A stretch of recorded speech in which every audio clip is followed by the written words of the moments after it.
Back, just kind of hold it right there. Just keep the nose up, hold the nose up, hold the nose up, hold the nose up. You do it. You're doing it. Okay, good. You did it. Oh, you did it. No, I didn't do it. Oh my God. I let go at the end.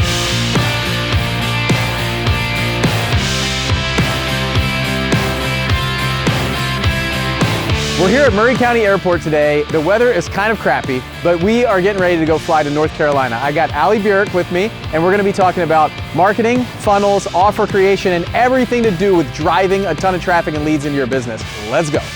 All right, so I wanna sit down with you just before we get rolling, just to kind of show you what we're gonna do. Sounds good. So you know, like when we're in the air, what's gonna happen. So I originally planned that we would take off from here and just kind of like fly around here locally, do some cool stuff. You could pull some G's, I don't know. We can do some cool stuff. I had a plan, but that plan got thwarted by weather. So outside, you'll see it's like overcast at 1,000 feet, which means like once we get off the ground, about 1,000 feet later, we're gonna be in the clouds.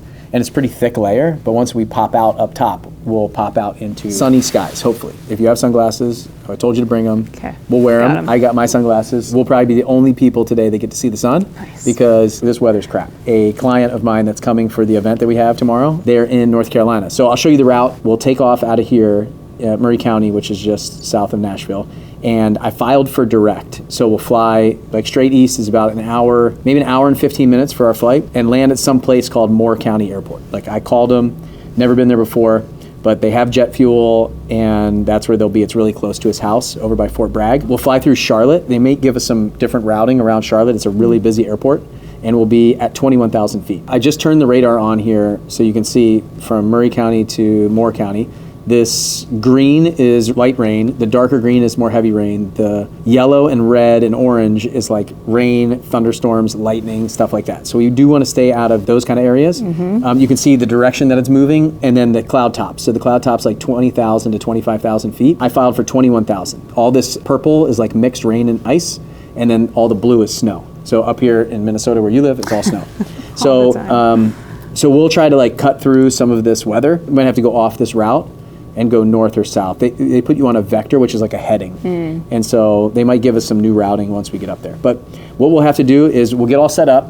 I'll call Memphis Center on the phone, get our clearance, and they'll give us a time window that we have to take off in. So they'll give me a code and a time window, because there's no tower here. They have to clear us for takeoff on instruments.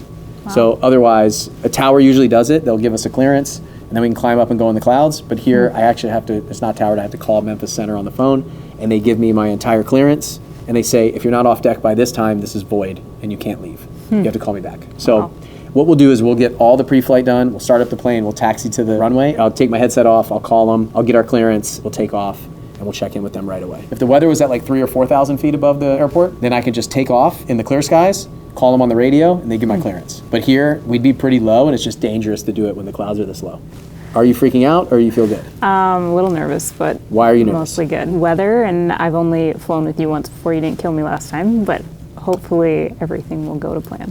How did you feel last time we flew, the first time? I was so nervous last Why? time.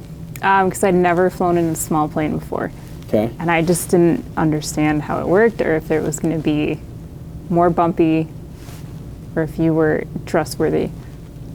Why did you think I was trustworthy? I don't know. That's a really good question. Because you knew me already? Yes. Okay. I knew you had experience, probably more than most commercial pilots. I remember last time we were in the clouds and you said this is where inexperienced pilots kill themselves. And I was like, oh my gosh. Maybe I should what save does that that. mean? Maybe I should save that kind of talk till we land. Okay. Right. Note to self, don't talk about dying when we're in the air. I freaked out a little bit, yeah. But it was good. Okay, so you're cool to like take off. You'll do the takeoff here? Yeah, totally. Okay, cool. And the landing? Yep. And you'll fly. I'll show you how to press the buttons and stuff. That would be cool. But well, we can do some flying. Like I'll teach you some of the flying and stuff in the air, stuff like that. We can talk through what we're doing. We'll talk a little bit about your business when we get in the air, like what you do, what you're best at. But that sounds good. I think a lot of people that are watching are either thinking about starting a business or have a business. And would you say that marketing is like one of the most important things? Absolutely. Okay, so if you're not a good marketer, you got to watch this video.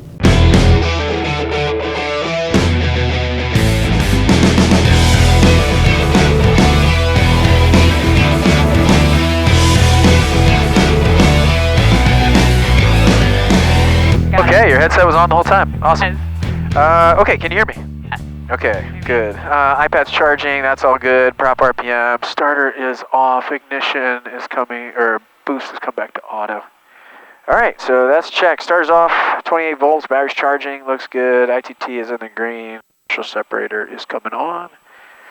Aux boost is auto, oil pressure in the green. Condition lever coming to high idle. We'll turn the ECS on. I'm turning on the heat for us. Known messages are there. That looks good. Cabin selector, we're going up to 21,000 feet. Select that. The altimeter. Altimeter I'll get in a second. This is pretty cool. I can just like push the flight plan from here to the panel. All right, inertial separator's on. That's all good. We'll get our de-ice light. If you look out there, you can see that's the de-ice on the front of the wings. So I'm just checking that. It blows up air in some bags there in front, so that works. It all looks good. Prop de-ice, I got that going. Murray County weather, 128625. More See what the than weather is. 10. Sky condition, overcast at 1,400. Temperature, 10 Celsius. Dew point, 10 Celsius. Altimeter, 30. 1 inches of mercury. Wind, 290 at 4 knots. Visibility, more than 10. Sky condition, overcast at 1,400. All right, I might actually take off and pick up our clearance in the air. We'll see. I'm just waiting for this test right here. I'm waiting for that to blink. Can you see that green light right there? Can you watch it for a second and tell me when it blinks? All right, because I'll look away and it'll blink. It blinked? Yeah, exactly right when I looked away. Okay, that's a good test then. This is coming to standby. The test there. That's a good test. Generator came back. We got a prop feather test. Good check. All right, so prop feather is checked. I got to do that once more. All right, torque's coming up. Prop RPM's coming down. That all looks good. It's a little bit too warm for me. Standby generators test. Flaps are coming to takeoff. No heats are on. That's all good. Flight plan, I need to push to the panel. There we go. Accept that. Activate it. Okay, we are ready. You guys ready to go? Ready. Murray County traffic, TBM 975 Charlie Alpha, taxiing from the FBO to 24 for departure. Want to do this?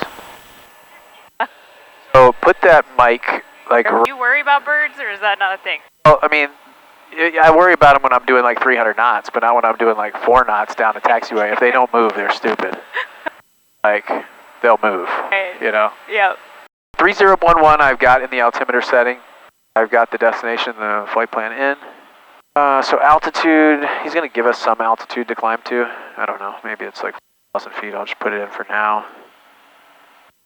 Pressure separator's on. I got my everything else set. Flaps for takeoff. Everything's in the green. We got 282 gallons. Memphis 975 Charlie Alpha. Can you hear me?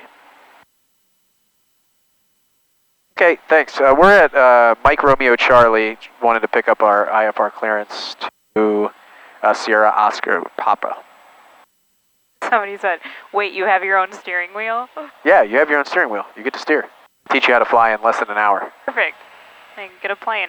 You mean you can't see over the steering? I have to like sit very tall. I'm ready to copy. Alright. Alright, 1617 is in the squawk box. We are clear for takeoff. We got to climb to 3,000, so I'm going to set that down to 3,000. No one else should be flying around here in this crappy weather but us. Ready to go? Alright, area's clear. Murray County traffic, TBM 975 Charlie Alpha, taking runway 24 for departure, Murray County. Alright, so we'll go right into the clouds, so expect that. Straight up?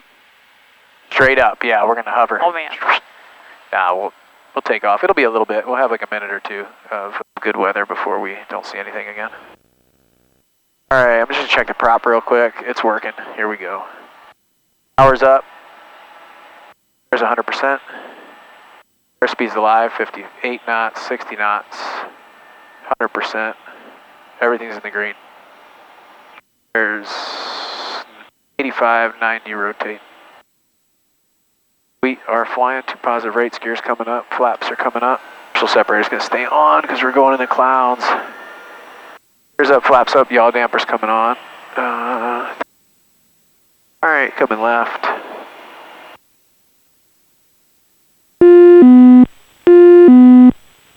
Alright, yaw dampers on. Gonna keep that climb going. Autopilot's gonna come on. Nav and vertical speed. Alright, so just turn the autopilot on. I'm also on the gauges. We're about to go in the clouds. We got 900 feet to go. Work looks good. This is where less experienced pilots kill themselves. Yeah, we probably shouldn't talk like that. But yep, I'm scanning the gauges because you can't tell right now if we're straight and level, if we're in a turn, things like that most likely. Easy to get disoriented, right? Approaching our rollout heading, so it should be rolling us out 3,000 feet. And Murray County traffic, TBM 975, Charlie Alpha clear to the east, Murray County. 47 clear to the south of Beach. We're looking for the Alpha Romeo Alpha. Right now, we are not climbing anymore. Does it feel like we're still going up? It does, right? That's where you have to look at the instruments to be able to tell what's going on. We're actually like straight and level and not climbing. It feels like we're in a left turn climbing. It can get you. Power's coming in.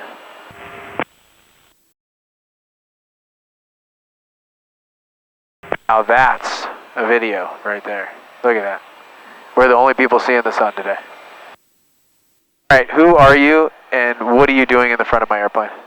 My name's Allie Bjerk, and I'm here to talk about marketing and ads and traffic and all sorts of stuff business. And we met speaking in Mexico last year through a mastermind that we were both in. Inner Circle, you were in Category Kings, I was in Inner Circle with Russell Brunson. And we started talking about real estate and marketing, and now I'm here. And then you bought my coaching program. And then I joined your coaching program, which is amazing, obviously. And then we started like talking more and getting to know each other a little bit better. And now you're out here for a conference that we're putting on. We have all of our 8-figure entrepreneurs that are showing up in Spring Hill, Tennessee. And we're actually going to pick up one of my clients for our 8-figure entrepreneur group, and also my farmer. So I said, let's do an interview while you're here. You came in early to hang out, right? Yep. Okay, what do you think about all this? Like, tell me about all this. This is crazy. I've never been in the co-pilot seat before. Obviously, it's co-pilot, right? So it's a co-pilot seat, co-pilot. Yeah. 35,000 feet. No, wait, 34,000 feet. No, it's dropping. It's dropping fast.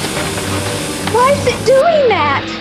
I've only flown commercial prior to meeting you. And then, so, one time you've been in the back of this plane, and now you're up front. What do you think about the front seat? Would you like it? Yeah, I could see last time, but it's much different. Like, I was facing backwards last time. Yeah. Can you see over the dash? Can't. You can't? I have to, like, sit really tall. Have you ever flown a plane before? Oh, never. What do you think about flying it? That sounds scary. Why? Let me break anything. What are you going to break? On the plane. I've been a structure pilot for like 10 years in the Navy, and I've had kids, I shouldn't say kids, I've had other students try to kill me many times. Many times. Terrifying. Yeah, so I think that I can handle Allie Bjerk screwing up some landings. We are above the clouds today. Oh, do you feel that? Mm-hmm. Yeah, what was that? It was the cabin pressure changing quite a bit. Yeah. Something happened, it dropped in pressure, so probably something got stuck, one of my bleed valves. That's what it would feel like if the cabin, like, depressurized. Don't even say it. So, stop it. If it does depressurize, I'm going to pull the throttle back and I'm going to send, like, a bat out of hell. We're going to grab these oxygen masks right here. That's mine. Don't look at that one. Okay. I'm going to put mine on first. Mine's over there. And yours is over here. Don't look at that one. Yeah, don't grab mine. Okay. I'll grab mine, I'll put it on, and then I'll help you with yours. You're going to have to take off your headset. You'll put on this oxygen mask, and I'll put my headset back on, and then I will help you with yours. Okay. But at 21,000 feet, not a huge deal. We got some time. At 31,000 feet, we might only have about 15 to 20 seconds before we pass out. Oh, wow. So it's really important for us to get that on, get it rolling, and that's why they say, put your oxygen mask on first, take care of yourself, then you can help others. Much like business, right? Exactly. Okay, so now with all those emergency procedures covered, on that note, tell me about your business. Like, what are you doing right now? And then from there, we'll kind of go back in time to this point at which you started this. So what's going on right now? Like, what do you do? So I help people create tiny offers in their business, so digital products, people who want to add another stream of revenue, whether they're coaches, service providers, experts, creators of some kind, and they want to start monetizing. I help people come up with what to monetize and how to sell it.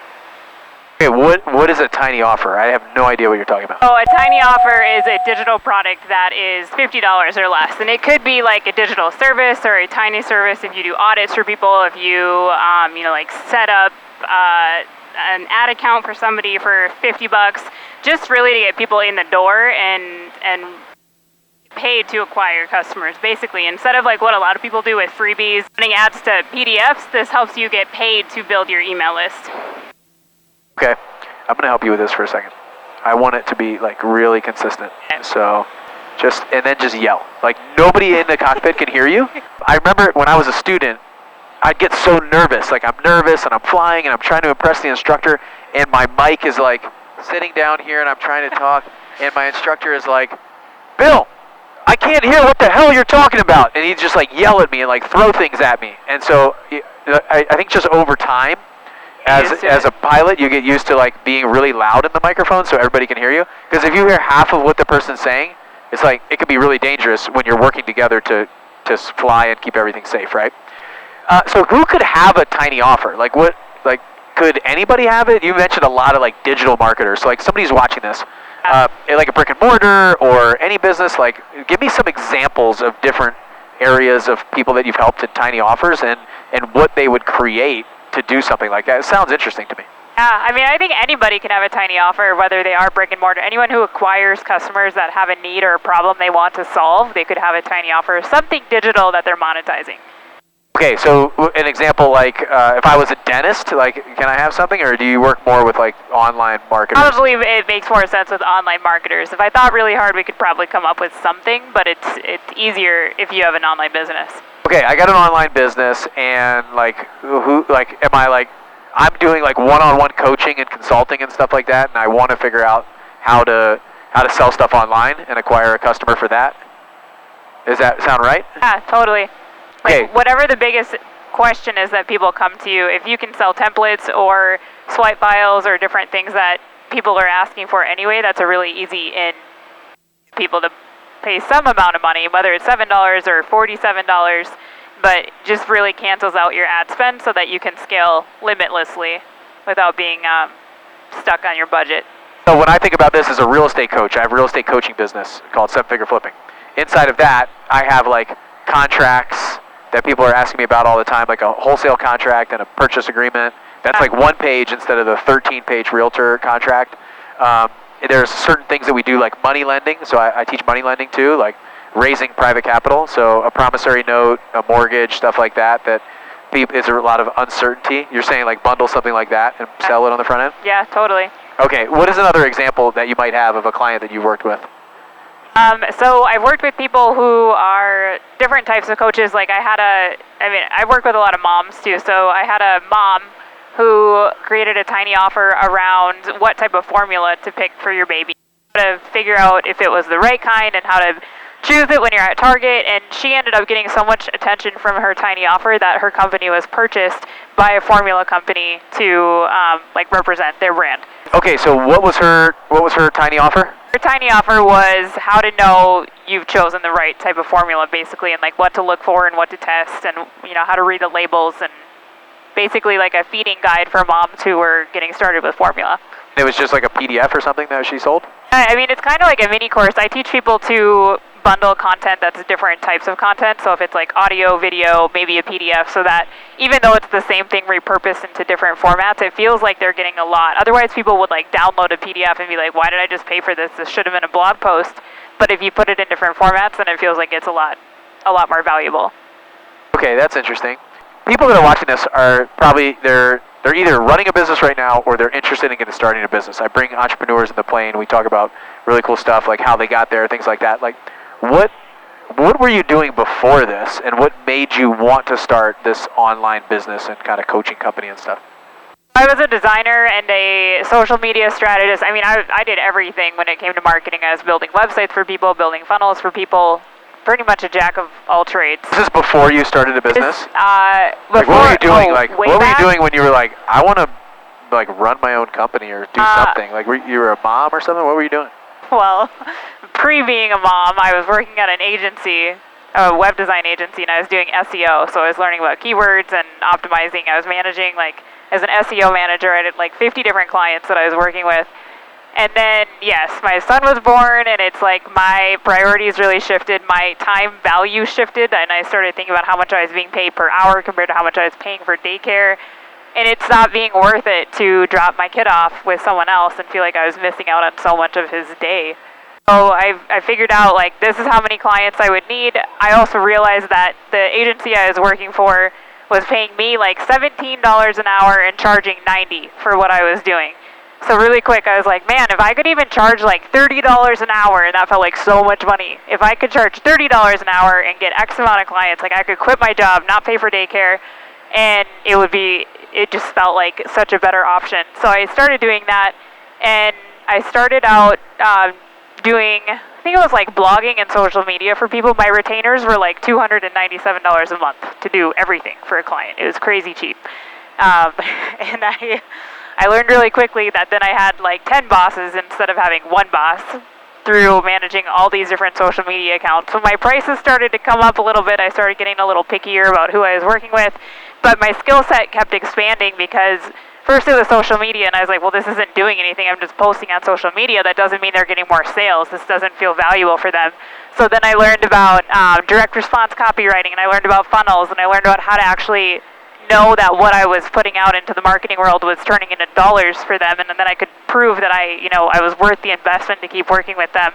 And then we kept running into different challenges, and I never said no to anything. I was like, I can learn how to do that. I can learn how to run Facebook ads. I can learn Google ads, and I just kept expanding my skill set based on what was going to better serve the customers that I was working with. So soon I was an expert in everything. I was Google Analytics certified, Google Ads certified, Facebook ads certified. Like, I was doing all the things to learn as much as I could. And I started I was like going to BNI at 6 o'clock in the morning and shaking hands with people and networking, and I joined the Chamber of Commerce locally. And I started realizing that this online world existed. Like, I didn't even know it was a thing. And then I found a Facebook group, and there were like other moms in this Facebook group that were doing what I was doing. And I just remember being like, oh my gosh, these are my people. Like, before that I was by myself, working in my basement, like lonely all the time. And I realized like there's this whole world of coaches and experts and other designers and other service providers. And I remember having a meeting with my brick and mortar clients and telling them like, hey, I think I'm going to shift gears and I'm going to work with these online businesses. And I remember them being like, okay, like... Deviation 12 o'clock 20 miles will be for the next 30 miles along your route of flight. If you need deviation, just goodbye. 975 Charlie Alpha, roger, thanks. Okay, she's just telling us that there are pop-up thunderstorms off our nose for the next like 30 miles. Okay. If we need to deviate, we can. Sorry about that. Keep going. Oh, so okay. you have found your people. So I remember, like, I found my people, and I remember telling my clients, my existing brick and mortar clients who were like, I don't know, in the tourism agency or industry. So guys, when ready to copy. 975 Charlie Alpha, ready to copy. 5 Charlie Alpha, clear to the Southern Pines Airport, gauge at Focus, that's Lima, Oscar, Charlie, Alpha, Sierra, then direct, maintain flight level 210. Okay, Locus, Lima, Oscar, Charlie, Alpha, Sierra, then direct, 975 Charlie Alpha. November 5 Charlie Alpha, read back track, thank you.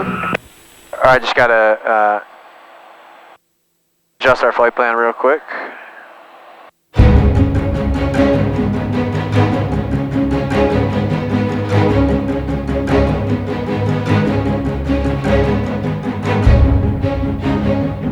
Lima, Oscar, Charlie, Alpha, Sierra. Okay, so we're direct there. I'll push that to the panel.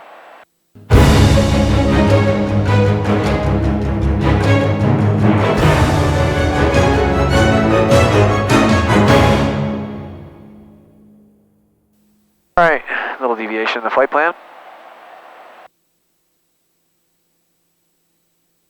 See, we were going through some of that. This keeps us a little right of that weather. It's good. Okay, sorry, keep going. Okay, so after I'd met all these different businesses online, and they were only working online, and I knew I wasn't gonna have to like leave my house. This is right when Skype it wasn't even Zoom yet. It was like Skype meetings. Yep. So I realized like I didn't have to leave the house for meetings. I didn't have to I could just stay at home and work with other people who understood like Skype meetings. Yep. So I realized like I didn't have to leave the house for meetings. I didn't have to I could just stay at home and work with other people who understood that I was working with a kid there, and like I didn't feel awkward about being a mom. Okay, so you found your people, you found these folks that are doing the same thing as you. How did that serve you, like doing all the things yourself and like getting Google certified, Facebook certified, and all that stuff? Like, do you feel like you became like a jack of all trades, master of none, or did you feel like you mastered them all? Like, what was that like, and what would you recommend that to somebody? I mean, I think it helped me build my confidence in what I was doing, which when I was starting, I mean, obviously charging $297 a month to do everything, I didn't have a lot of confidence in myself or what I was doing. So realizing but at the time, were you doing like backflips that you were getting $297 a month? I was so excited. I couldn't believe it, and I would do the math and I'd be like, oh my gosh, if I have 10 clients, that's $3K, and if I have 20, then it's $6K. Like, imagine making $6,000 a month. I was like mind blown that was even a possible. Like, I couldn't see that was possible for me at that point. So I don't want people to miss that, because when you get to a point where you make $1 million or $5 million or $10 million in a year, you're like, I can't believe I was making $297 a month per client. So excited about it. Yeah, like, but at that time, thrilled. you're like, this is incredible, right? Yeah. And you're like, I don't even know how it could get better than this. Yep. And so you kind of have to go through that process sometimes. So if somebody's watching this and they're just getting going, they might be like, well, crap, like I'm charging $200 a month, and I thought I was happy until I listened to Allie. And so I want to make sure that you remember that, because recently I've been going back like 10 years to when I just started business, and how did I feel? What was I doing? Like, what were my goals and dreams and hopes at that time? Yeah. Because you can't go from being like a level 8 and talk to a level 1 who's just getting started. Hard. You forget. Yeah, like if you play like a lot of video games, or you're a good athlete, or you're in sports, like you think differently. Your mindset changes massively over time. Yeah. So when you talk to somebody in the beginning, you have to remember that they don't think like you. You know, so at that time, that's why I asked. Like, you're doing backflips, you're excited, you're happy.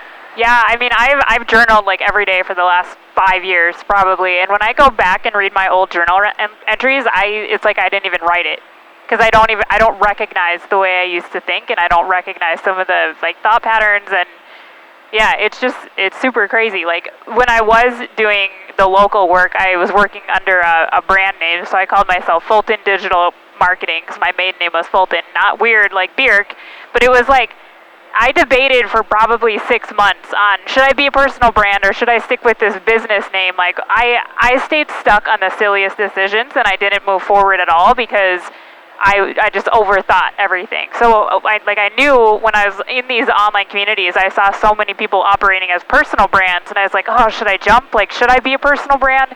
And I finally, like, one of the big debates was my last name, because my last name is hard to say. It's weird.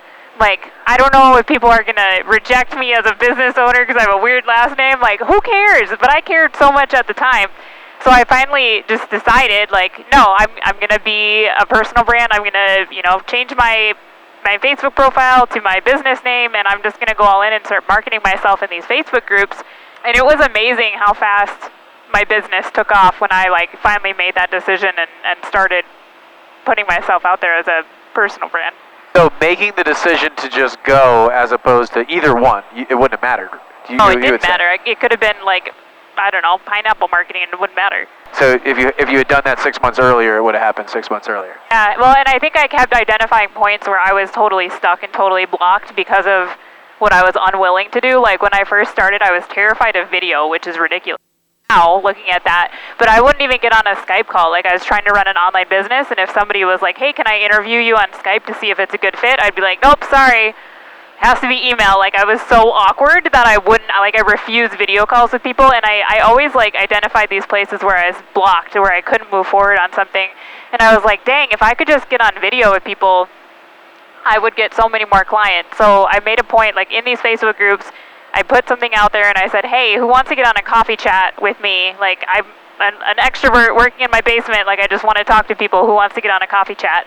But I knew it was because I was afraid of video. And if I could get on video with these people with no expectations, no sale, like nothing awkward, just chatting, I could get over that aversion to video. And I did like 30 coffee chats in 2 weeks. I wanted to cancel every single one of them, or like tell them I was sick, my kid is sick, like I can't do it. But I didn't. I did all of these video calls, and by the end of 2 weeks, I had no hesitation with video anymore. But the cool thing was, those 30 people that I talked to became like this army of referrals for me, because I like barely talked about myself because I was super awkward. And I'd say like, yeah, I run ads, but tell me about your family, or tell me what you do. And I would make it about them just because I felt awkward. But in reality, they liked that because they were doing all the talking and I made it about them. And I'm like watching the clouds that we're going into, and I'm getting nervous. It's fine, right? Yeah, it's fine. Okay. Just look at my face. Do I look nervous? No, you don't at all. Oh. I'm listening to 2 radios, flying, navigating. No big deal. Yeah, making sure all the GoPros are working. I'm fine. Yeah, no pressure at all. Don't worry about it. Yeah. We're not even in the cloud. We're not in the cloud right now. It feels like we're flying into a cloud. No, there is a cloud like just left of us, but we're above it. We're at the very top of it. It's like 20,000 feet. So we're like 1,000 feet above this cloud. There might be a little bit of updrafts that give us a little bit of turbulence, bump. Do you get airsick? Oh. Okay, then don't worry about it. Okay. Do you like to go on roller coasters? I love roller coasters. Cool. We might feel the one that like, the one that like goes straight down, and you get that like. Hagrid's motorbike. You don't like that? No, I do, but like when I am aware that I'm. I mean, it might happen here. Okay. They have updrafts in the clouds. Oh my gosh. So like you were saying, like you're an extrovert, but you didn't want to be on the calls, like. It was super weird. Why not? I don't know. What were you afraid of? That I'm awkward, because I'm super awkward, and I didn't like. That's true. That was my story. No, it is. But I thought that maybe it was sales. I don't know what it was that I was most afraid of, like that I would have to pitch myself, or I think it was like a confidence thing ultimately. I don't think confidence and extroversion, I can't even say it, extroversionism are the same thing. So when they got on the call, though, when it was unassuming and you were just teaching, did you end up selling them in to become clients? Like a lot of those people became clients? Yeah, a lot of them did, just because it was so low pressure, and I would just tell them what I did, and they'd be like, okay, cool. And then in Facebook groups, like the next week, when people were like, who do you know that runs Facebook ads? They'd be like, Allie does, and I would just get all of these tags from people and built like this whole community of just referral partners that I didn't even realize that's what I was doing when I booked calls. I think that's what a lot of people don't realize. I think they got to go out and like sell stuff. But if you can go out and add a tremendous amount of value, then there's a law of reciprocity where people want to come back and they want to give you something in return, right? Yeah. They want to support you, and then when they know that you're the expert, they're like, oh my gosh, how can I learn more from you, right? Yeah. I'll tell the story real quick. I remember you sent me a Voxer message about like this rental property that you were looking at. I was at my farm working that day, and I was like, well, I'm just going to stand up, take a break, and send this like 3 or 4 minute response. And I don't know if it was in that moment that you were like, I need to buy this program, but you were basically like, I remember like giving my response to your question, which is a pretty simple question about valuing a house or running numbers or something like that. And I'm sure that I spoke differently than anybody else in real estate, because there's a whole underground world of real estate that people don't even know. And when you hear an expert talk, you were like, all right, just send me the link to your program and I'll buy it. Like that was the response that you gave me. You're like, I don't really even know what you just said, but send me the link to your program. Because I wasn't like selling you on anything, asking you for money, or like, oh, you should join my program or anything like that. Right. Ask me a question, I gave you an answer as a friend. It was that simple. Yep. And then you were like, all right, just send me the link to whatever you're selling. I'm going to buy that so I can learn more. And I think what people don't understand is like, if you could just give value and you can break something down for somebody for free on a call, then they'll continue to work with you. But we're doing an event. You're here for an event on Monday and Tuesday. Yep. We're going to do this event. There's going to be about 10 companies in person and then a bunch of people on virtually. And the event basically was an investment for them to come learn what we do as consultants in business to business. And at the end, if people want to put that money that they invested in that event towards us coming out to consult for a lot more money, then they will. So basically what we're doing is we're taking 2 days, bringing a bunch of people in, and we're going to give a tremendous amount of value that they can go do on their own, and then give them the opportunity to work with us in the future. And I guarantee there's going to be a handful of people that want to work with us for $100,000 a year. Yeah. But they paid $5,000 or $2,500 to be here, virtual or in person. Yep. And so for us, we know that the more people that we can show what we can do for them, the more that people that will want to come work with us in a higher capacity. Right. So, and that's anybody who's watching this, like this is business 101. Yeah. Don't talk about everything that you can do. Go out and do it, show them that you can do it, repeat it, and then, sorry, I got really animated. I just knocked off the autopilot, just bumped off the autopilot. That Oh man, yeah, I heard like, it. the autopilot's Yeah. off. So, Not so different from a tiny offer though, because like even though you're paying to bring people in, or people are paying to be there, you're paying to run ads. As long as you over deliver, it's the same concept, because once they're in, they're like, holy crap, like I didn't know all of this was going to be in here. There's so much over delivery happening inside of this $27 product. I wonder what would be in their higher ticket thing. And for you, it's just a different scale, like coming in at $5,000 and then paying $100,000. You know, it's all relative to that same, like, get people in and then really over deliver, and then you'll have a customer for life. totally. Bring them in at $47, give them thousands of dollars of value, and they're like, oh, I wonder what the $10,000 thing is. Right. Like, that's hundreds of thousands of dollars of value. And that's, I mean, all of our events, everything that we do, it's like, if you could spend 3 days with me and get this much, imagine what a year would be like with us. Right. Or right? a 4-minute Voxer. Yeah, like, exactly. Like in the line at Target with my kids, and I'm like, send me the link, and I paid in full, because like I'd never gotten that much value from someone, and I had paid I joined other real estate programs, and I got less value from that than the 4-minute Voxer you sent me. So there's that. Oh, there it is. And the same thing goes for me. When you did that, I had this aha moment that I said, wow, okay, I can send a 4-minute Voxer. We can, the next answer is send a link, and then it's a pay in full for a program that's $15,000.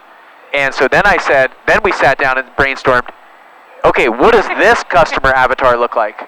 When you're actually looking at that and saying, look, there's people who know real estate who are very like anti-coaching and training and courses and just don't want to buy them.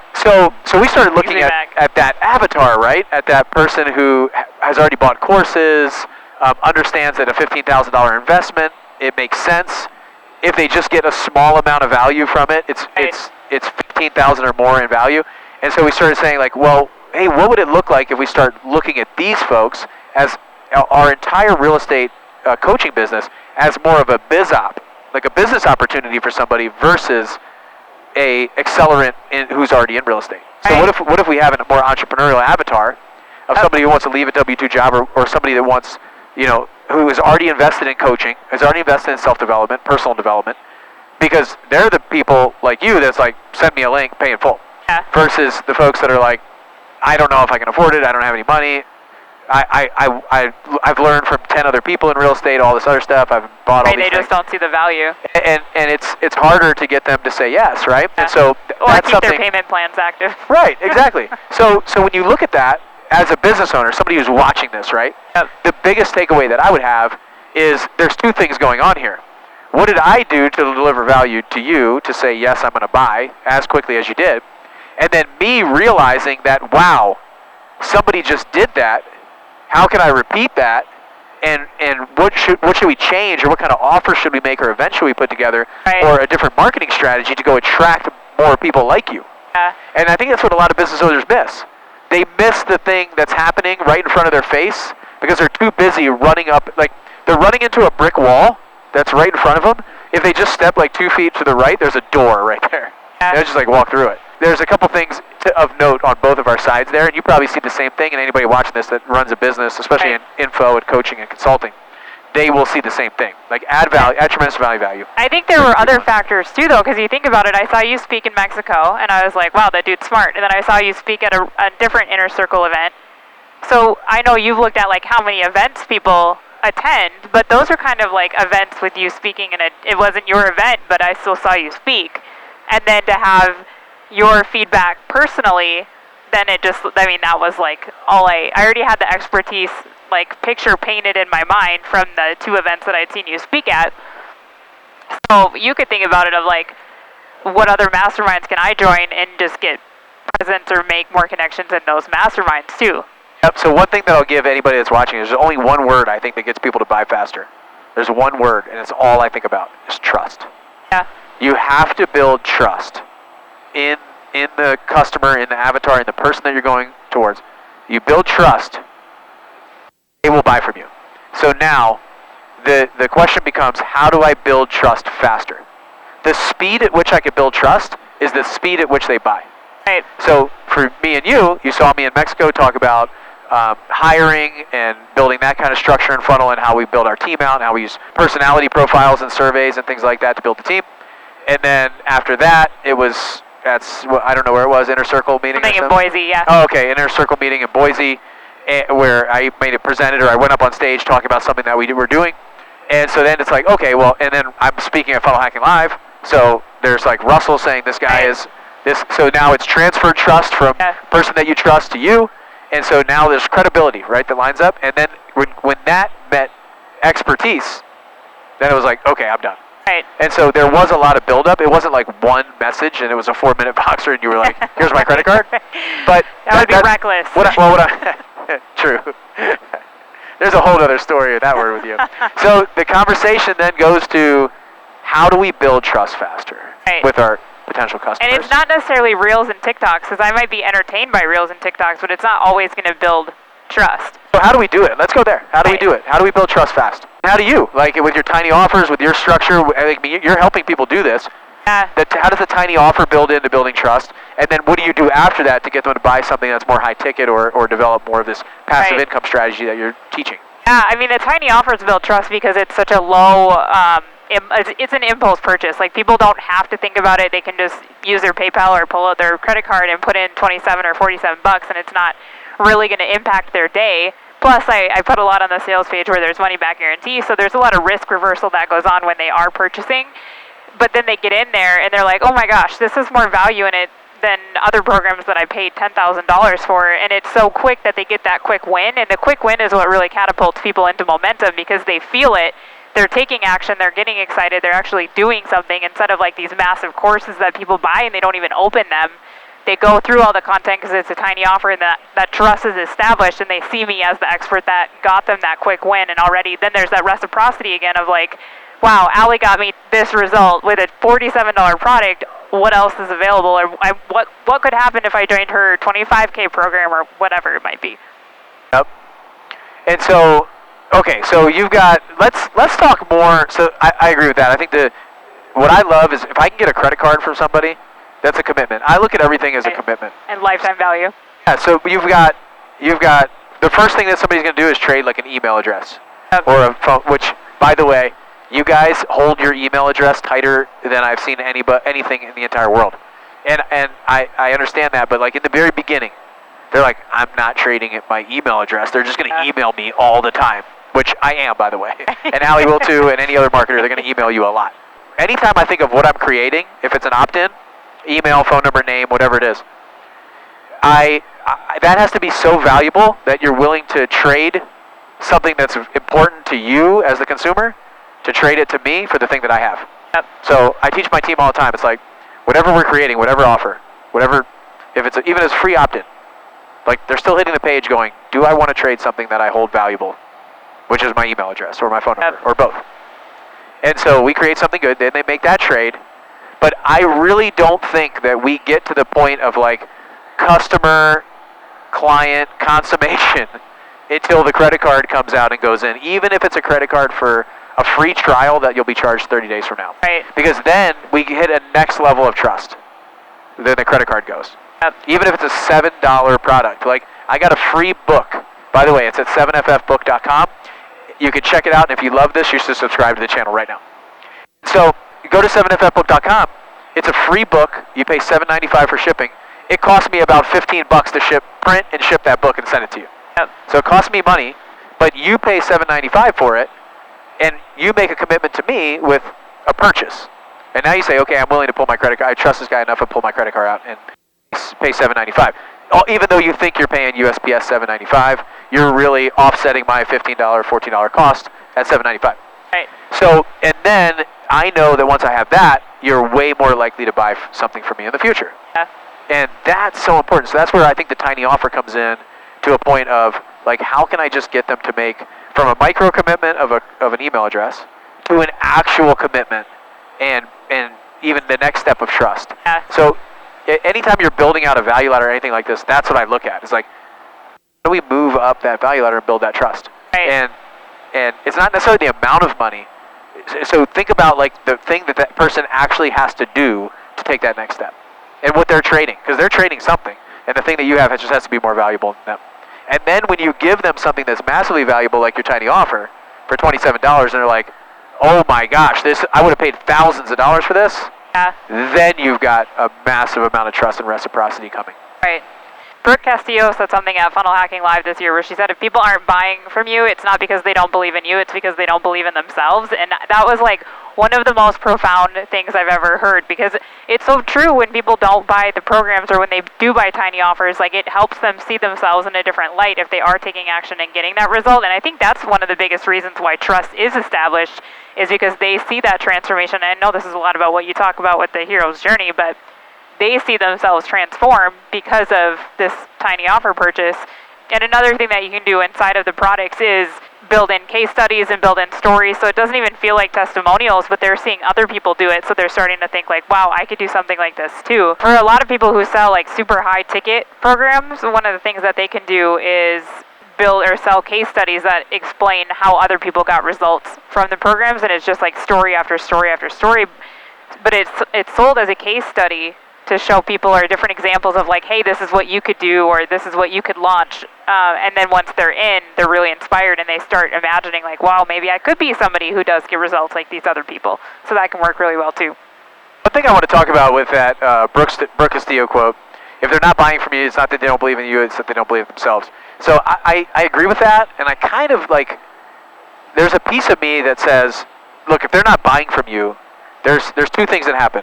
Either one, that's true, they don't believe themselves, which is possible, but they want to do this thing, right? So they're willing to buy something, especially with your tiny offer. Like I would agree with that maybe in the higher ticket programs or something like that. Right. But I still feel like there's one thing that has to happen, and you have to overcome in your marketing and yourself and your sales and your offers, is you have to establish the value.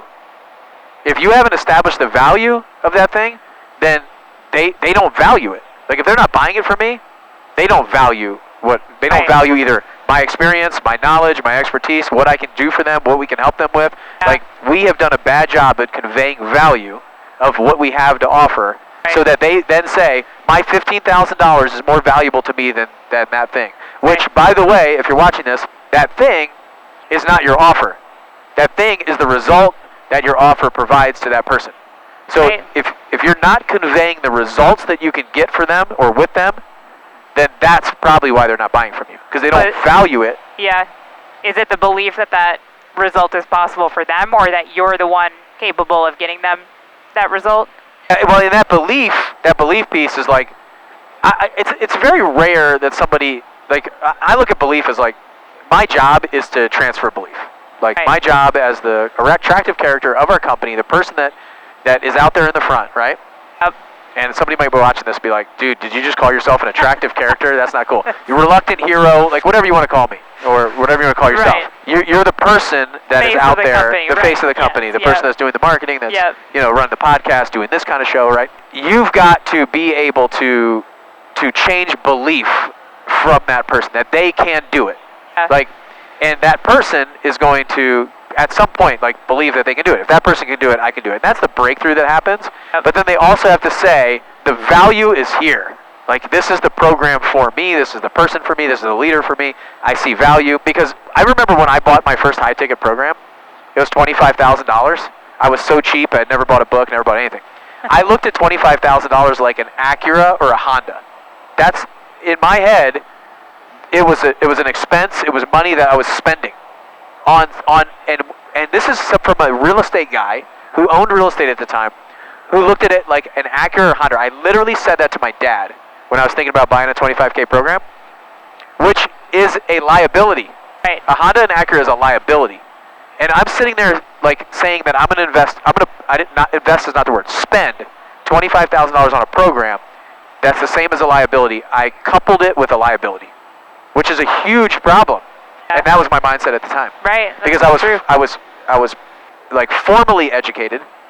I wasn't investing in my self-education at that time at all. Like I wouldn't even buy a book. Went to the library.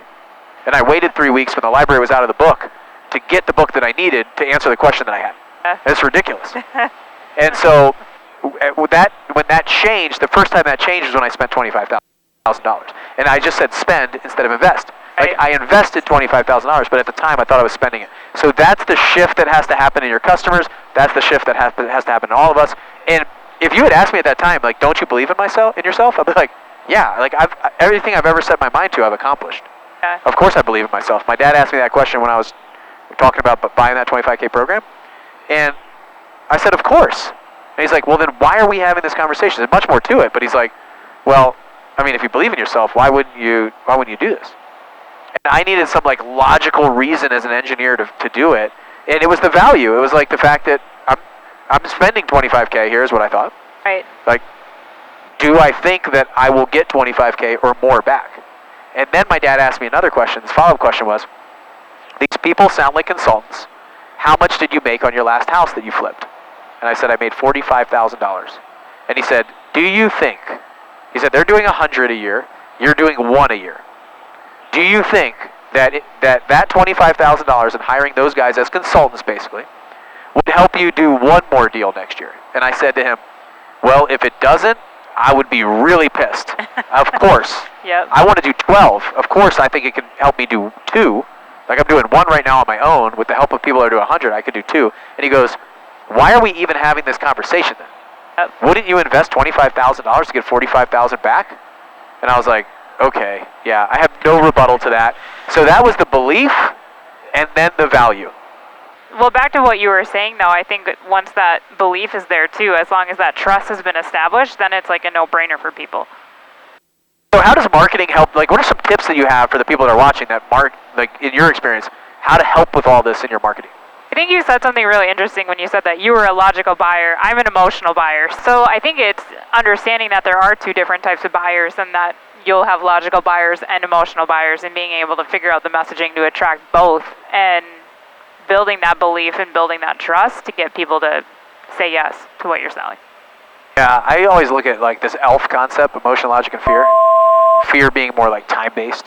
So I like every page that we build is like emotion, then logic, then fear. And structured in that way. And a lot of times that's the way people go. They emotionally, like, they say, I want this thing.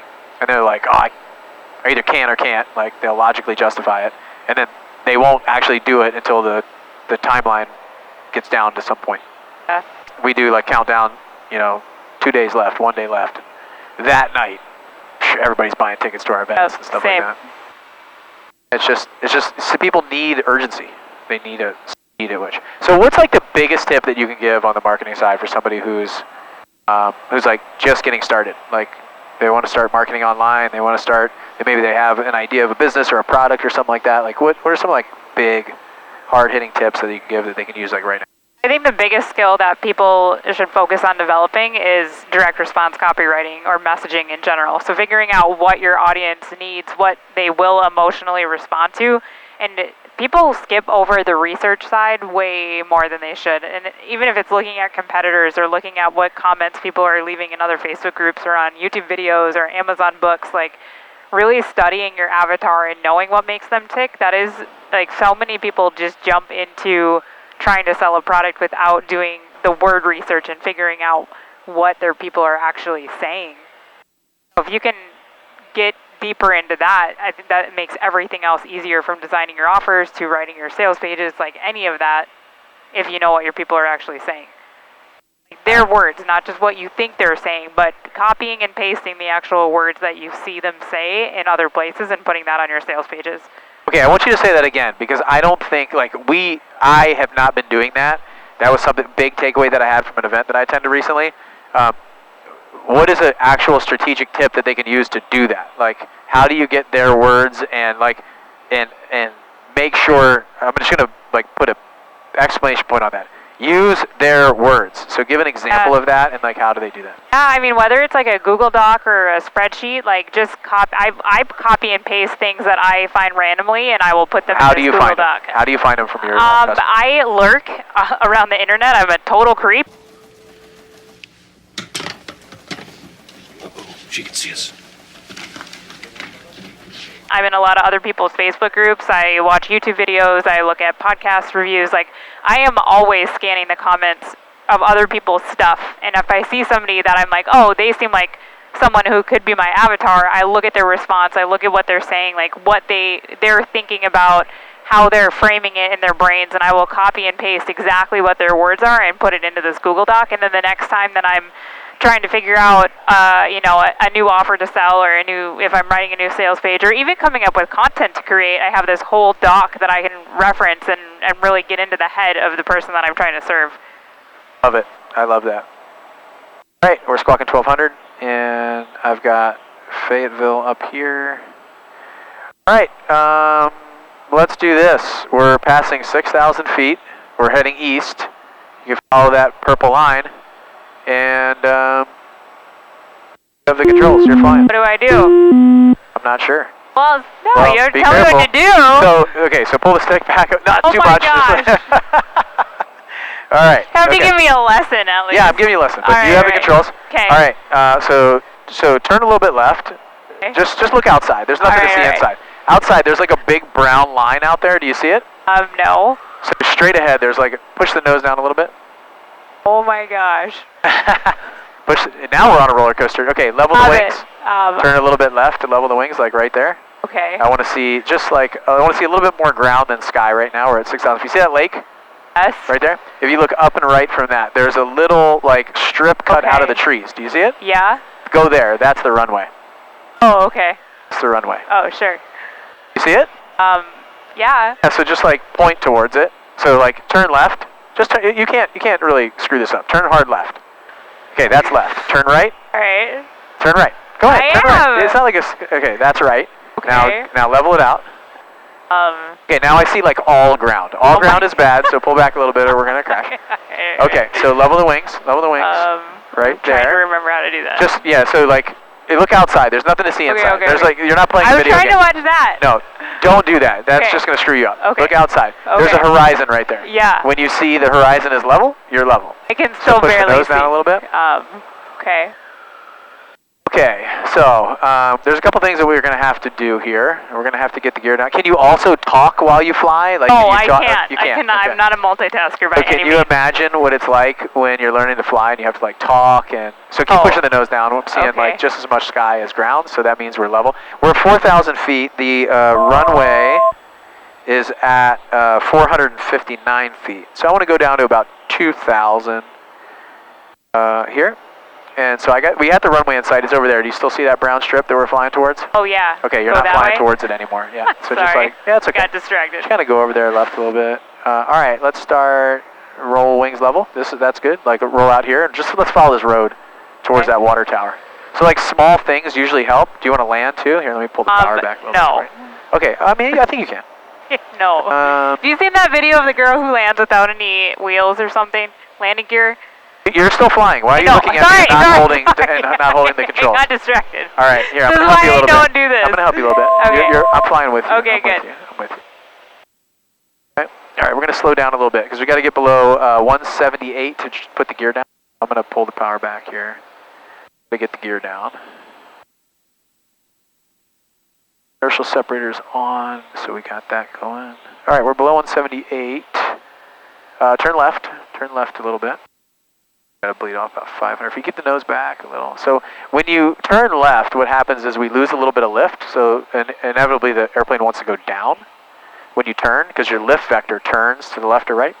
You can roll out here. What are you? Oh my gosh. You can roll out here. What? I'll put the gear down. Put the gear Okay. down. It's okay. We need the gear. We need the wheels down in order to land, like you said. Oh The my wheels. gosh. Wheels. Did The I say it wheels weird? down. No, you just said wheels. It's I'm called gear. It's called landing gear. Oh, I thought it was my Minnesotan accent. Oh, no. It's just your non-aviation knowledge. Oh, that's cute. Okay, so 2,000 feet, we're there. So can you see? I see you're like no, popping your nose up.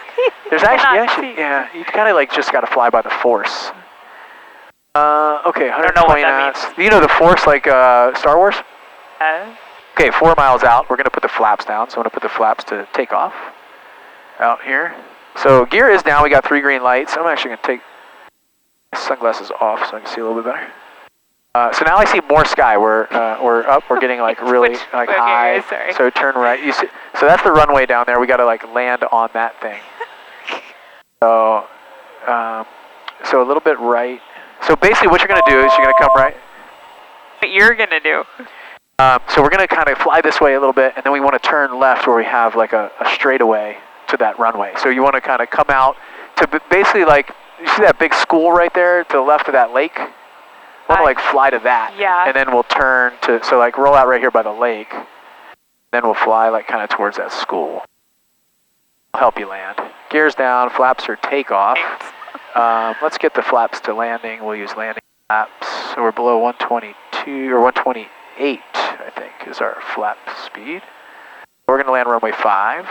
So there we go. Speed's looking good. 1,200 feet. Turn left a little bit. So turn left towards that runway. I see how you're like using like one hand. So a little less turn because you want to anticipate the rollout there. Right? Okay. So keep the nose back. I'm going to trim up a little bit and add a little bit more power for you. Okay, so we'll see all white lights. We're a little bit high. 500. There's 500 feet. The yaw damper's coming off. Checklist is complete. Gears down. Flaps are landing. We are good. Runway 5, Moore County. Looks good. 90 knots. You're looking good. So just hold this right. You want to hold the nose like right at the numbers. So you're still flying. I am not flying. Oh, stop it. You fly. You're flying. Look, you're flying. Just point it right here. This is perfect. This is perfect right there. Oh, we're doing 93 knots now. Keep it in the center. So you're going to actually have to move left and right to keep it in the center. Pull a little bit of. You're flying. You're flying. Take over. You're flying. Keep flying. No, I'll just help you. I'll help you. So what we want to do is keep the nose at the runway here. Nose at the numbers. Yeah, gear is down. Gear's checked down. So nose at the numbers. We're going to pull a little bit of power back and just kind of hold it right there. Just keep the nose up. Keep the nose up. Hold the nose up. Hold the nose up. Hold the nose up. Do it. You're doing it. Airspeed. Okay, good. You did it. Oh, you did it. No, I didn't do it. Oh my gosh. I let go at the end. Shut you feel up. me? Yeah, seriously. We got it on video. It's awesome. Okay, flaps are coming up. Get the flaps up. Inertial separator. I let go now. Yeah. I mean, there's nothing on to now. Do you want a taxi? No. All right, that is all set. Let's get this going. Oxygen's coming off. Trim. What do you think? That was awesome. Landing. I don't believe you. Okay, what did you think about your in-flight interview? It was awesome. I wish we could have had you like pulling G's and landing and trying to do all that stuff the whole time. Yeah. But good landing. Probably better that we didn't. You're the first person that has ever landed this plane other than me since I bought it. How do you feel? In disbelief. Do you think you could do it again? I didn't even know that I was doing it. I thought you were doing it. What were you doing? What were you doing then? Nothing. You were doing nothing. My hands on the controls and doing nothing. You were doing nothing? I was pretending. You were not pretending because I had my hands off half the time. I mean, we have actually video of it. All right, if anybody wants to like get in touch with you, what's the best way for them to do that? So I hang out on Instagram the most. It's just Allie Bjerk is my username. It's BJERK for the last name. And then alliebjerk.com is my website. Hey, look at these people on like dirt bikes here and stuff. This is pretty crazy. It's a cool airport. Oh, okay, this guy's waving us. See you, man. I see you, brother. We get some VIP parking up here. Oh, yeah. Welcome to Pinehurst, Southern Pines. Oh, man. A restaurant. Gateway to the home of American golf. Yeah, Southern Pines, like huge golf area. There's Joseph videotaping us. All right, everything is good. Inertial separator's off. This is off. Aux boost is off. Everything's off. Well done. Go team, go. Great. 200 gallons, exactly what I had planned to be here. All right, well, congratulations. You made it. You flew the whole way. I'm impressed. Pretty awesome. So funny. Great talk. How do we do, Dylan? Okay, good. All the GoPros are still working. Say bye to everybody. Bye. Bye.